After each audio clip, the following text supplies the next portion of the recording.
3వ అధ్యాయం 3వ వచనం నుండి 10 వచనాల వరకు. యోహాను సువార్త 3వ అధ్యాయం 3వ వచనం నుండి 10వ వచనం వరకు చదువుకుందాం.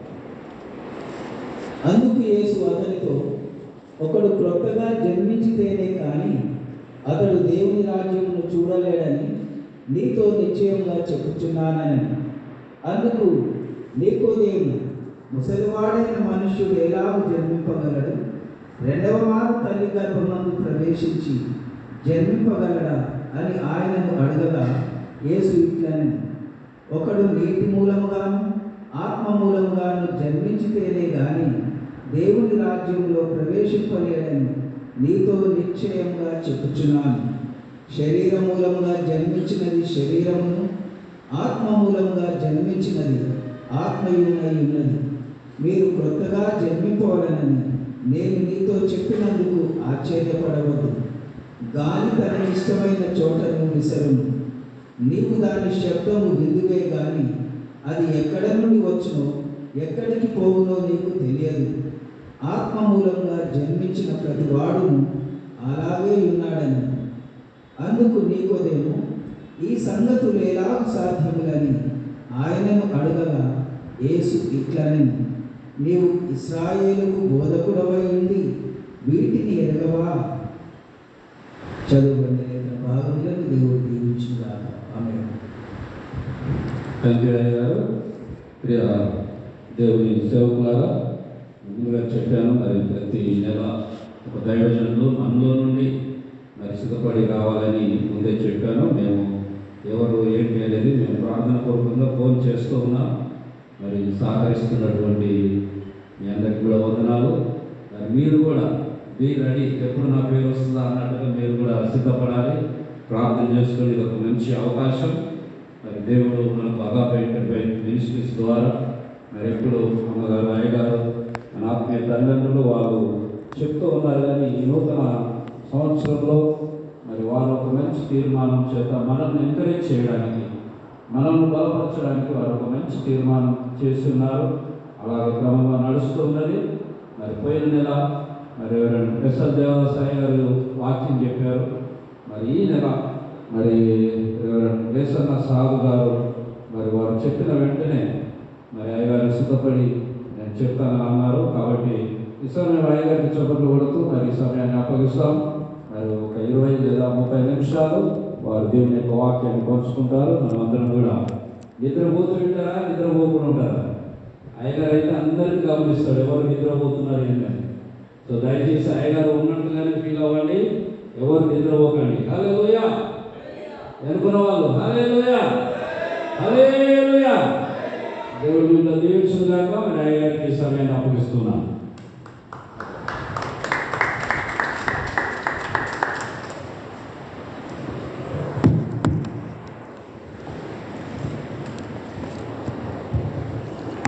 దేవుని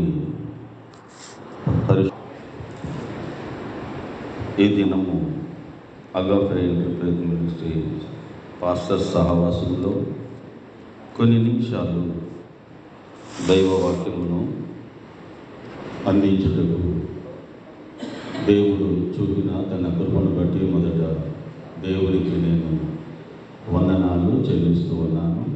ఈ అవకాశము కల్పించిన అమ్మగారికి, అయ్యగారికి ప్రత్యేక వందనాలు తెలియజేస్తూ ఉన్నాను.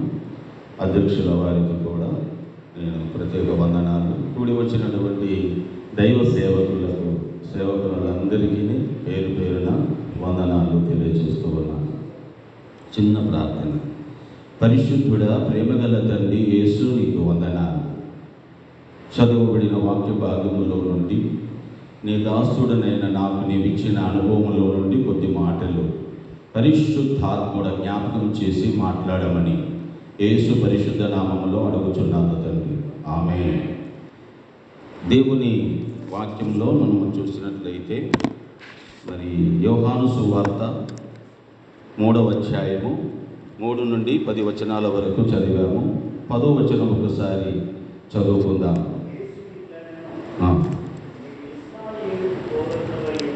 యేసు ఇట్లా, నేను నీవు ఇశ్రాయేలు బోధకుడవై ఉండి వీటిని ఎరగవా. చాలు.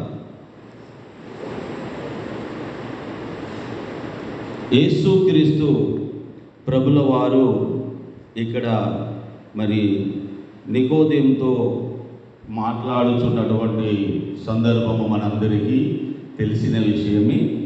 మరి ఎప్పుడు ఎంతటి పెద్దవారు వాక్యం బోధించినా, చిన్నవారు వాక్యం బోధించినా, సాధారణ అనుభవం కలిగిన వారైనా, ఎంతో అనుభవశాలులు బోధించిన మనము ఒకటి, దేవుడు మనకు తెలిసినవి జ్ఞాపకం చేస్తాడు. రెండవది, కొన్ని తెలియని విషయాలను, సత్యాలను అర్థమైనట్టుగా మాట్లాడతాడు. మూడవది, కొన్ని విమర్శించుకునేలాగా కూడా ఉంటాయి. ఈ విమర్శించుకునేటువంటి మాటలు ప్రార్థన పూర్వకంగా మన జీవితంలో ముందుకు వెళితే ఒక దినమున అవి తప్పకుండా అర్థమవుతాయి. ఇది నా యొక్క అనుభవమును బట్టి ఈ మాటలను నేను మీకు తెలియచేస్తూ ఉన్నాను. అర్థమైనంత వరకు పౌలు గారు అంటారు కొరింథీ సంఘములో, నీకు అర్థమైనంత వరకు జీవించు, ఇంకా అర్థము చేసుకుంటూ జీవించడానికి ప్రయత్నము చేయి. అర్థము అయిన దానిలో కానిది కూడా కలిపి జీవించి చెడిపోయేటువంటి ఒక జీవితాలుగా మీరు ఉండకూడదని పౌలు గారు కొరింథీ సంఘానికి తెలియచేస్తాడు. ఇక్కడ మనము చదివినటువంటి వాక్యమును బట్టి నికోదేముతో యేసుక్రీస్తు ప్రభుల వారు జ్ఞాపకం చేస్తూ ఉన్నాడు. 10వ వచనములో యేసు ఇట్లనెను, నీవు ఇశ్రాయేలునకు బోధకుడవై ఉండి వీటిని ఎరగవా? నీవు ఇశ్రాయేలునకు బోధకుడవై ఉండి వీటిని ఎరగవా? ఈ రోజుల్లో ప్రపంచంలో కూడా చాలా ప్రజలు బోధకులై ఉన్నారు.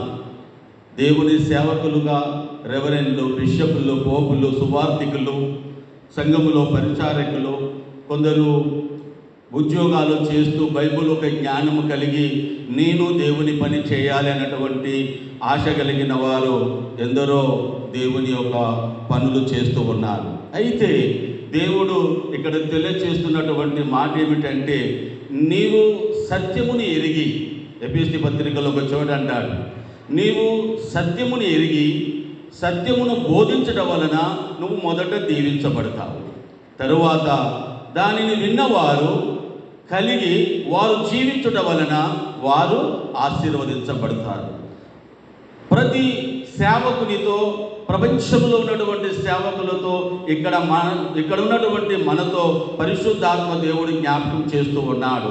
కొత్తగా జన్మించిన అనుభవము కలిగిన వారముగా ఉన్నామా లేదా అనేటువంటి ఒక ఆలోచన, ఒక పరిశోధన పరిశుద్ధాత్మ దేవుడు ఈ దినము మనతో జ్ఞాపకం చేస్తూ ఉన్నాడు. నాతో నీతో నీ జీవితంలో క్రొత్తగా జన్మించిన అనుభవము కలిగిన బ్రతుకు, సేవా జీవితము ఉన్నదా లేదా ఒకసారి మనం పరిశీలించుటకు ఈరోజు దేవుని వాక్య గ్రంథములో నుండి కొన్ని విషయాలను మనం జ్ఞాపకం చేసుకుందాం. ఒకడు క్రొత్తగా జన్మిస్తేనే కానీ వాడు పరలోకమునకు చేరలేడు. ఒకడు నీటి మూలముగా, ఒకటి ఆత్మ మూలముగా అనేటువంటి సత్యాలు ఇక్కడ మనకు జ్ఞాపకం చేయబడుతూ ఉన్నాయి. ఈ రోజుల్లో మరి వాక్యము తెలిసి బోధ చేయడం వేరు, ప్రాచీన స్వభావమును విడిచి నవీన స్వభావములోనికి ప్రవేశించి బోధ చేయడం వేరు. ఈ రోజుల్లో అనేక సేవకులు ఒక మాట చెబుతూ ఉంటారు. శ్రమలు వచ్చినప్పుడు, శోధనలు వచ్చినప్పుడు, చర్చిలు కడుతున్నప్పుడు, సువార్తకు వెళుతున్నప్పుడు, ఆపదలు వచ్చినప్పుడు, గండాలు వచ్చినప్పుడు దేవుడు చేతగాని వాడు అన్నట్టుగా మాట్లాడుతూ ఉంటారు. అది ఏమిటంటే, సేవలో ఉన్నాము కనుక శోధించబడుతూ ఈరోజు మా అబ్బాయికి యాక్సిడెంట్ అయింది అని చెబుతూ ఉంటారు. సేవలో ఉన్నాను కనుక దుష్టుడు నా భార్యకు ఈ ఒక ప్రమాదాన్ని ఏర్పాటు చేశాడు, దుష్టుని ఏర్పాటు. అంటే మన తప్పులను మనం ఒప్పుకోము. ఒక్క మాటలో ఏం చేస్తామంటే దుష్టుని మీద నెట్టేస్తాము. నా సేవా జీవితంలో, నా సేవా ప్రయాణంలో, నా కుటుంబ జీవితంలో, నా కుటుంబ ప్రయాణంలో, నా వ్యక్తిగత జీవితము, సేవలో, కుటుంబంలో నేను నూతన అనుభవం కలిగి దేవుని వాక్య అనుభవంలో ఆయన ఒక ఆజ్ఞలను అనుసరించుటలో నేను ఎంతవరకు ఎరిగి ఉన్నాను అని ఆలోచించుకుంటూ నా జీవితాన్ని నేను గడుపుకుంటూ వచ్చి ఉన్నాను. మీరు కూడా సేవకులైనటువంటి దైవ సేవకులారా, మీ జీవితాలు కూడా అలాగే ఉన్నాయి. అయితే దినదినము, క్షణక్షణము పరిశుద్ధాత్మ దేవుడు మనలను బలపరిచేవారుగా ఉన్నాడు. అపోస్తలుడైన పౌలు అంటాడు ఫిలిప్పీ 4:13, నన్ను బలపరచు వాని యందు నేను సమస్తమును చేయగలను. అంటే దేవుని నీతిని కలిగి ఎవడు ఈ లోకములో తన డబ్బుతోనో, బలముతోనో, బలగముతోనో, తన యొక్క చాతుర్యముతోనో, విద్యలతోనో దేవుని యొక్క పనిని నీతిగా, నిజాయితీగా, ధర్మంగా, యథార్థంగా ఉన్నట్టుగా సాతాను శక్తులు ఎన్నైనా వాటిని బంధించి ప్రభు వాక్యాన్ని లోకములో ఒక వ్యక్తిలో గుచ్చగలిగినటువంటి ఒక సేవకుడు ఎవరు? దేవుడు బలపరుచా? ఎవరైతే దేవుడు ఎవరినైతే బలపరుస్తాడో వారు మాత్రమే దేవునికి ఇష్టముగా సేవ చేయగలరు. దేవుడు వారితో ఉండగలడు. చాలామంది ఒక జీవితంలో, అనేక సేవకుల జీవితంలో చూసినట్లయితే లోకములో అనేక సేవకులను గురించి అనేక విధాలుగా మంచి చెడు రెండు మాట్లాడుకుంటూ ఉంటారు. అయితే నూతనముగా మార్పు చెంది ప్రాచీన స్వభావమును వదిలి సేవ చేస్తున్నటువంటి వారి జీవితాలలో గొప్ప సాక్ష్యాలు, వారికి గౌరవాలు, ఘనతలు, మర్యాదలు, అనేక ప్రజలు వారి మధ్యలోనికి రక్షించబడుతూ యథార్థమైనటువంటి ఆ సేవ, యథార్థమంతులే ఒక గుడారము వర్ధిల్లును అనేటువంటి సెలవిచ్చినటువంటి దేవుడు వారి జీవితాలలో గొప్ప కార్యాలు చేస్తూ ఉన్నాడు. చాలామంది సేవకులు మా సంఘములో ఆత్మలు లేవని, మా సంఘములో పరిచర్య లేదని, మా సంఘములో మాకు ఇబ్బంది కలుగుతుందని, మా సంఘములో పోరాటం ఉందని, మా సంఘములో అనేక ఆత్మలను వీరు దొంగిలిస్తూ ఉన్నారని అనేక పెద్ద సేవకులను, మా సాధారణమైన సేవకులను ఈ నోరు తిడుతూ ఉంటుంది. దేవుడు అన్నాడు, మీరు పరిశుద్ధమైన వచనములనే ఉచ్చరించుడి, కానీ మీరు బూతులైనను సర్వశక్తులైనను మీరు ఉచ్చరింపకూడదు, వీరికి పరలోక రాజ్యము లేదు అనేటువంటి సత్యాన్ని ఎఫెసీ 5:3లో ఉంటుంది. ప్రియమైనటువంటి దేవుని సేవకులారా, ప్రియమైన సేవకులారా, ఇక్కడ మనము దేవుని ఒక వాక్యంలో మరి అర్థం చేసుకోవలసినటువంటి సత్యములు ఎఫెసీయులకు రాసిన పత్రిక కూడా ఒక చోట 5:24 అనుకుంటాను, నీతియు యథార్థమైన భక్తి గల వారే ఆయన పోలికలలో మీరు నడువుడి అని దేవుని యొక్క వాక్యము మనకు జ్ఞాపకం చేస్తూ ఉన్నది. అపోస్తలుడైన పౌలు ఎఫెసీయులకు రాసిన పత్రిక 5వ అధ్యాయంలో ఒక మాట చదువుకుందాం. ఎఫెసీయులకు రాసిన పత్రిక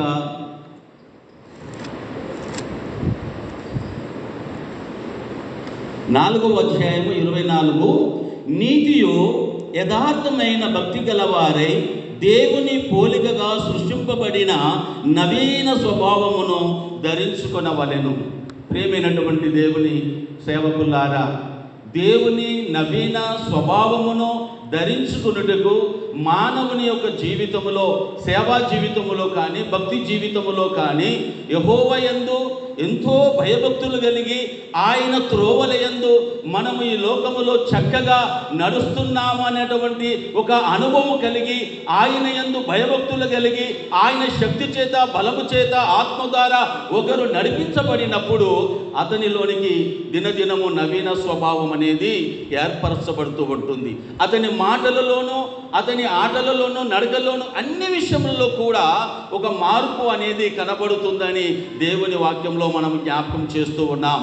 అయితే ఈ లోకంలో ఒక వ్యక్తి మరి విగ్రహ ఆరాధన విషయంలో కానీ, ఈ అన్యులను గురించి కానీ, అనేకులను గురించి దేవుని యొక్క వాక్యంలో మనము చూసినట్లయితే మనము ఉచ్చరించని వాటిని ఉచ్చరించి అనేక వాదములను మనము పెట్టుకుంటూ ఉన్నాము. యేసుక్రీస్తు ప్రభుల వారు అన్నారు, నీకు తెలిసినంత మట్టుకు నువ్వు తెలియపరచుము, నీవు వాదములకు పోకుము. ఈనాడు మనము చూసినట్లయితే అనేక రీతిలుగా మనము సెల్లులో చూసినట్లయితే ఎన్నో వాదాలు. నేను వాటిని వినుట వలన మనకు కొంత మసాలా దొరుకుతుంది, కానీ ఇంకా కొంచెం మసాలా మనం వేయడానికి ప్రయత్నము చేయకుండా నిన్ను నువ్వు తగ్గినట్లయితే నీవు పొందుకున్నటువంటి ఆ వాక్యం అనే సత్యము ఇంకా కొందరికి ఉపయోగకరంగా జ్ఞానముతో తెలివితో దానిని తీసుకొని ముందుకు నువ్వు వెళ్ళగలుగుతూ ఉంటావు. ఈ రోజులలో మరి చాలామంది ఒక భయం ఏమై ఉన్నది, బీజేపీ, ఆర్ఎస్ఎస్, బజరంగ దళ్ళు ఇంకా రకరకాల గురించి భయపడేటువంటి సేవకులు ఉన్నారు. వీరెవరంటే ఇంకా వారు నూతనముగా జన్మించిన అనుభవం లేని పిరికి ఆత్మ కలిగిన వారు. దేవుని ఒక పిలుపును అందుకొని తల్లి గర్భములో రూపింపక ముందు ఏర్పరచుకునేటువంటి ఒక వ్యక్తిలో తెగింపు, మరణమైన, జీవమైన, ఉన్నవైన, రాబోవివైన, బ్రతుకుతే ఆయన కొరకు, చనిపోతే నాకు లాభము అని ఒక వ్యక్తి జీవితము దేవుని ఆత్మ చేత సిద్ధపడి ఉంటుంది. పౌలు గారు పలికినట్లుగా ఒక పౌలు మాత్రమే అలా పలికినాడు.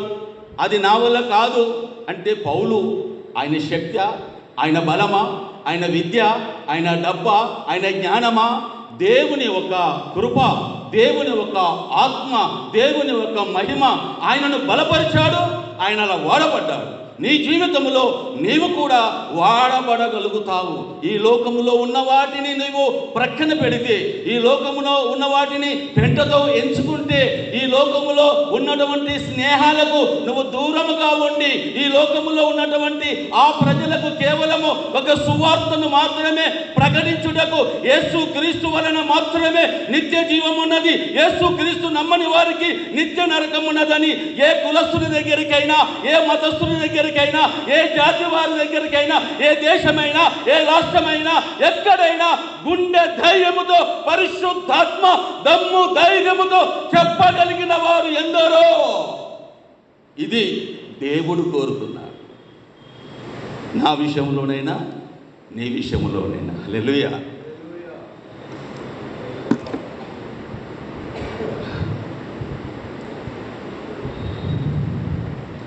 ఎహెజ్కేలు గ్రంథంలో 36, 25, 26 ఒకసారి చూద్దామా? ఎహెజ్కేలు గ్రంథం 35, 25 నుండి, మీ అపవిత్రత యావత్తు పోవునట్లు నేను మీ మీద శుద్ధ జలము చల్లుదును, మీ విగ్రహముల వలన మీకు కలిగిన అపవిత్రత అంతయు తీసివేసేదను. ఇక్కడ పుట్టు క్రైస్తవులు ఎందరు ఉన్నారో నాకు తెలియదు. నేను ఒకప్పుడు విగ్రహారాధికుడిని. చాలా సురాముపై కోటి దేవతలలో నుండి ఎన్నో దేవతలను పూజించి ఆరాధించి నిలువు దోపిళ్ళు అనేక రకరకాల శరీర కార్యాలు చేసినటువంటి వ్యక్తిని. యేసుక్రీస్తు ప్రభును మరి నేను అంగీకరించిన తర్వాత నా జీవితంలో కూడా కొన్ని సంవత్సరాలు పట్టింది అపవిత్రత పోవడానికి. ప్రతి ఒక్కరి జీవితంలో విగ్రహ సంబంధమైన అపవిత్రత ఉంటుంది అనేటువంటి సత్యము నా అనుభవమును బట్టి చెప్తున్నాను. దాని నుండి తొలగకుండా మనము జీవించే జీవితంలో కానీ, మనము చేసే సేవలో కానీ సంపూర్ణ కృప ఉండదు. ప్రపంచంలో ఎక్కడికైనా తీసుకెళ్ళు. నేను అనేక మాంత్రికుల దగ్గరికి పోయి లక్షలు ఖర్చు పెట్టిన వ్యక్తిని. ప్రపంచంలో ఎంతటి మాంత్రికుని దగ్గరికైనా తీసుకుపో, ఎటువంటి దెయ్యం పట్టిన వ్యక్తి దగ్గరికైనా తీసుకుపో, వాటిని గడగడలాడించి పోగొట్టగలను. అయితే అందువలన నాకు పరలోకం దొరకదు, అందువలన నాకు కృప దొరకదు. నా జీవితము సరిగా ఉంటే దేవుడిస్తాడు ఒక వరం నీకు. ఆ వరమును నీతిగా వాడుతున్నావా, నిజాయితీగా వాడుతున్నావా, క్రమముగా వాడుతున్నావా, పద్ధతిగా వాడుతున్నావా? దేవుని వాక్యానుసారమైనటువంటి ఆ ప్రీతికరమైన దీన మనసును కలిగి నీవు దేవుని సేవలో ఎలా ఉన్నావు? మనుషులు మెచ్చుకున్నటకు సేవ చేస్తున్నావా? దేవుడు మెచ్చుకున్నటకు దేవుడు సేవ చేస్తున్నావా? కంటికి కనబడవలనని చేస్తున్నావా? ప్రభువు కనబడవలని చేస్తూ ఉన్నావా? నిన్ను నీవు ఏ విధముగా తగ్గించుకొని పరిశుద్ధాత్మ దేవుని ఆదరణతో, పరిశుద్ధాత్మ దేవుని ప్రేరణలో, పరిశుద్ధాత్మ దేవుడు నిన్ను ఎలా కదిలిస్తున్నాడో వాక్య సత్యమును మనము ఎరిగి గమనించి సాగిపోయే జీవితాలకే పరలోక ఆనందాన్ని నీ సేవలో మనం చూడగలమనే సత్యాన్ని నేను తెలుసుకున్నాను. ఈ భూమి మీద నీ సేవలో పరలోక ఆనందాన్ని, నీ కుటుంబంలో ఈ భూమి మీద పరలోక సంతోషాన్ని చూడగలిగిన మహిమను చూపించే మహాగణుడైనటువంటి మహిమ స్వరూపి సర్వశక్తి గల దేవుని కృప ఇలా ప్రతి ఒక్కరు కలిగి ఉండాలని దేవుని ఒక ఆశ ఉండాలి. దేవుని ఒక ఆశ ఉండాలి. నీవు ఆశపడిన ఎడల, ప్రీతికరమైన ఈ ఆశ నీలో కలిగిన ఎడల దేవుడు సంతృప్తి పడతాడు. కానీ దుష్టుడు, శోధకుడు, నరమనుష్యుడు, విగ్రహ సంబంధమైన అపవిత్రత నీలో, నీ కుటుంబములో, ఇంకా నీ మాటలలో, నీ చూపులలో, నీ తలంపులలో, నీ వ్యవహారములలో లేనందున ఆయా సమయాలలో మనం ఏదో ఒక సమస్యకు గురైపోతున్నాం. దేవుడు సర్వశక్తి గల దేవుడు. ఆయన నీతిని, ఆయన రాజ్యమును మనము వెతుకుతూ దానిని పంచగలిగిన జీవితాలు కరెక్ట్గా ఉంటే ఆయన సూటిగా మనను రక్షించుటకు కోట్లాది దూతలను, నువ్వు సేవలో బైబిల్ పట్టుకొని వెళితే నువ్వు ఎక్కడికి పోతున్నావో అక్కడికి గోడ పెట్టినట్లుగా నీకు దేవదూతలు కావలిగా ఉండి సంరక్షిస్తూ ఉంటారు. నువ్వు ఎక్కడికి వెళుతావో, నువ్వు ఏ గల్లికి వెళుతావో, ఎటు మలుగుతావో దేవుడు తన దూతలను ఆ సేవకునికి కాపుగా ఉంచుతాడు. దేవదూతలు కాపుగా లేని సేవ, దేవుడు నీకు తోడుగా లేని సేవ నీ జీవితంలో, నా జీవితంలో ఎన్నో బాధలు, ప్రమాదాలు, ఇబ్బందులు సేవలో ప్రియమైనటువంటి దైవ సేవకులారా నూతన ఆత్మను, నూతన మనసు దేవుడు ఇవ్వకపోతే సేవకులు ఇంకా భార్యలకు అపనమ్మకాలుగానే ఉంటారు. భార్యలు సేవకులకు బాధకరంగానే ఉంటారు. సేవకులు మారితే సరిపోదు, సేవకురాళ్ళు మారాలి. సేవకురాళ్ళు మారితే సరిపోదు, సేవకుని పిల్లలు కూడా మారాలి. సేవకు పోయి వచ్చేసరికి ఒక సేవకుని కుమారుడు పోలీస్ స్టేషన్లో ఉంటున్నాడు. ఎందుకు, ఏం చేశాడు అనే విషయాలు కాదు.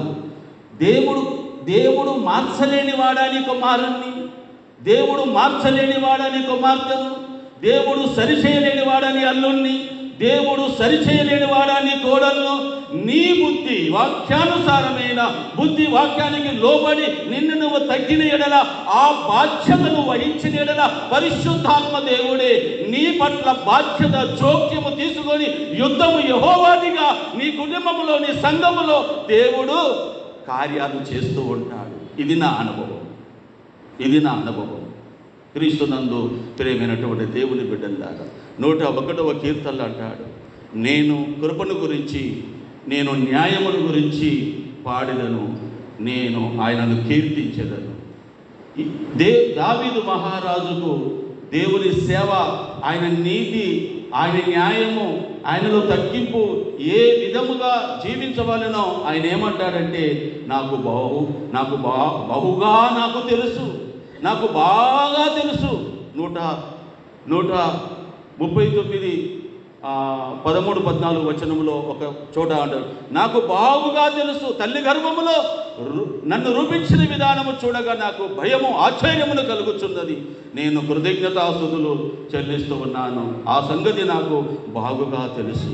మన జీవితంలో ఒక కార్యము మనం చేయబోతున్నామంటే దేవుని లోపల నీకు తెలిసి ఉండాలి, లేకపోతే తెలిసిన వారిని తోడుగా ఉంచుకోవాలి అని పరిశుద్ధాత్మ ద్వారా సిద్ధపడిన అనేక ఆత్మీయ తల్లిదండ్రులు కొన్ని సంవత్సరాల క్రితము 30 ఏళ్ళ క్రితము అనేక బోధకుల చేత నేను విని ఉన్నాను. ఆత్మీయ తండ్రి ఒక వ్యక్తికి లేకపోతే అతడు చపలచిత్తుడైపోతాడు. నేనే బిషప్ను అనుకుంటాడు, నేనే రెవరెండ్ను అనుకుంటాడు, నేను ప్రార్థన చేస్తే దయ్యాలు పోతున్నాయి, రోగాలు పోతున్నాయి, నా వాక్యమే గొప్పది అనుకుంటాడు. అతనిలో ఉన్నటువంటి వెర్రవీగుచున్న దుష్టత్వము అతని గురించి చెప్పాలంటే తండ్రి గారు గమనించి, బాబు నువ్వు ఇలా ఉన్నావు, జాగ్రత్త, ఎందుకంటే నీ వెన్ను నీకు కనబడదు. ఒకవేళ దేవుని ఆత్మచేత నిజముగా నువ్వు నింపబడితే, నువ్వు నూతనముగా జన్మించినటువంటి ఒక వ్యక్తివి అయితే ఎవ్వరూ నీకు బోధించనక్కరలేదు. యోహాను పత్రిక 2:26-27లో చెబుతూ ఉన్నాడు, దేవుని అభిషేకము సత్యము, అది నీకు బోధిస్తుంది. దేవుని అభిషేకము సత్యము, అది నీకు అన్ని విషయములలో బోధిస్తుంది. ఎవరు నీకు బోధించనక్కరలేదు. అలాంటి ఆ క్రమశిక్షణ, ఆ పట్టుదల, ఆ త్యాగము, ఆ నిరీక్షణ జీవితము కలిగి ఒక భక్తుడు ఆ ధ్యానములో నిజముగా ఉన్నట్లయితే దేవుడి సర్వకార్యాలు నిన్ను నిలబెట్టి వాడుకోగలడు. ఈ లోకములో మన జీవితాలను పరిశుద్ధాత్మ దేవుడు గమనిస్తున్నాడు. అదే సమయంలో సాతానుడు గమనిస్తున్నాడు. అదే సమయంలో ప్రజలు కూడా గమనిస్తూ ఉన్నారు. కనుక ఈ సత్యాన్ని మనము దృష్టిలో పెట్టుకొని మన జీవితంలో ప్రార్థన ఉన్నదా, ఉపవాసం ఉన్నదా, ఆ ప్రార్థన ఉపవాసములో, మన సంఘ పరిచర్యలో, సహవాసములో మనలో ఎంత తగ్గింపు ఉన్నది, ఎంత తెగింపు ఉన్నది. సంఘములో చూసినట్లయితే అనేక రకాలుగా బాధ కలిగించేటువంటి వారు లేకపోలేదు. కానీ దేవునికి కలిగిన బాధలు ఎన్ని ఓర్చుకున్నాడో, ఒక నూతనముగా జన్మించిన వ్యక్తి కూడా అపోస్తలుడైన పౌలు జీవితంలో ఎన్ని బాధలు, ఎన్ని కష్టాలు, ఎన్ని ప్రమాదాలు, ఎన్ని నష్టాలు, ఎన్ని భయాలు ఓర్చుకున్నాడో అవన్నీ కూడా ఒక సేవకుడు ఓర్చుకొని చెయ్యాలి అన్నది దేవుని చిత్తం. నేను చేయకపోతును కావచ్చు నేను, కానీ నాతో మీతో దేవుడు మాత్రం చెప్పే సత్యము ఇది. ఈ విధముగా మన సేవా జీవితము ఉండాలని దేవుడు జ్ఞాపకం చేస్తూ ఉన్నాడు. నేను ముగిస్తూ ఉన్నాను. క్రీస్తునందు ప్రియమైన దేవుని బిడ్డల, మన అపవిత్రత కనుక మనము దేవుని వాక్యము చేత మన మీద ఉన్న అపవిత్రతను తొలగించినప్పుడే నూతన హృదయము, నూతన మనసు, నూతన స్వభావము, నూతన విధానముగా మనం ఉంటాము. భాషలను నేను వ్యతిరేకించను. వింటున్నారు అందరూ ఎన్నుకున్నవారు? భాషలను నేను వ్యతిరేకించను. భాషలు ఖచ్చితంగా అవసరమే. కానీ పరిశుద్ధాత్మ దేవుడు నీకు భాషలను ఇస్తే, భాషలను పలికిన తరువాత నీ నోరు ఎలా ఉంటుంది? భాషలు పలికిన తరువాత నీ నోరు ఎలా ఉంటుంది? నూతనముగా జన్మించిన వ్యక్తిగా భాషలు పలుకుతున్నావా? ప్రాచీన స్వభావమును పెట్టుకొని భాషలు మాట్లాడుతున్నావా? నిన్ను నీవు ఆలోచించుకోవాలి. భాషల కంటే ప్రాముఖ్యమైనది ఒకటి నేను జ్ఞాపకం చేస్తాను. ప్రాచీన జీవితంలో ఇక్కడ నాకు ఒక సహోదరుడు ఫ్రెండ్ ఉన్నాడు. అరే అశోక్, రైట్, రుబాబుగా పిలిచేది, అలా ఎందరినో పిలిచేది. వారు వచ్చి నా ముందు నిలబడేవారు. క్రీస్తును నమ్మిన తర్వాత నన్ను కూడా ప్రజలు అరే ఎడిపోతున్నావు అని కూడా నన్ను కూడా వారు స్నేహంగా ఎంతో పిలిచేది. దేవుని యొక్క కృప నన్ను అంటిన తర్వాత, దేవుడు నాతో మాట్లాడుతున్నప్పుడు భాషలు ప్రాముఖ్యత కాదు కానీ మన పిలుపు మార్పు ప్రాముఖ్యత. అరే అని పిలిచేటువంటి వ్యక్తిని, అశోక్ అన్న ఎడిపోతున్నావు, ఎట్లేదురా, ఎక్కడికి పోతున్నాను, నేను ఇప్పుడు పాస్టర్ని అయ్యాను, నువ్వే చెప్పుకోవాలి, నువ్వే మార్చుకోవాలి. నేను పాస్టర్, నా దేవుడు నా నోట అపవిత్రత పలకద్దని చెప్పాడు, అపవిత్రగా పిలిపించుకోవద్దని చెప్పాడు. కనుక నేను అశోక్ అని పిలుస్తాను, అశోక్ అన్నాని పిలుస్తాను. నువ్వు నన్ను ఏసన్నా సాధు అంటే చాలు. నువ్వు నన్ను అయ్యగారు అన్ననక్కర్లేదు, నువ్వు నన్ను పెద్దగా గౌరవించనక్కర్లేదు, నా పేరు పెట్టి పిలిస్తే చాలు. అరే అని కానీ ఒరే అని కానీ ఈ రకరకాల మాటలు ఒక్కరి కాదు, వేల ప్రజలకు నేను